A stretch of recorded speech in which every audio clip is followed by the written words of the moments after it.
Hi friends, welcome to my channel అండి. నేను ISKCON temple వెళ్ళానమాట. సికింద్రాబాద్లో ఇస్కాన్ టెంపుల్ ఉంది. నేను చాలా రోజుల నుంచి చూస్తున్నాను వెళ్ళడానికి, అసలు అవకాశమే కుదరట్లేదు. కానీ ఇవాళ నాకు అవకాశం కుదిరింది. చాలా బాగుందండి టెంపుల్. అండ్ అక్కడ ఫుడ్ని అంటే ప్రసాదంగా ఇస్తున్నారు. ఒక గీ రైస్ అండ్ సాంబారు, ఒక కర్రీ ఇచ్చారండి. ఎంత బాగుందంటే అంత బాగుంది. రైస్ అయితే సింప్లీ సూపర్ అండి.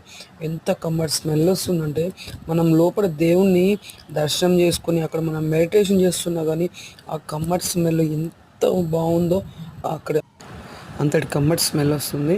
నేను ప్రసాదం తీసుకొని తిన్నాను. చాలా బాగుందండి. చాలా చాలా టేస్ట్గా ఉంది. అండ్ వాతావరణం కూడా చాలా బాగుంది. అండ్ అంటే ఏంటంటే ఎన్ని మనకు టెంపుల్స్ ఉన్నాయి, ఎక్కడ వీలు దొరికినప్పుడల్లా వెళ్ళాలి అనే ప్రయత్నం చేయాలని నేను అదే చేస్తున్నాను.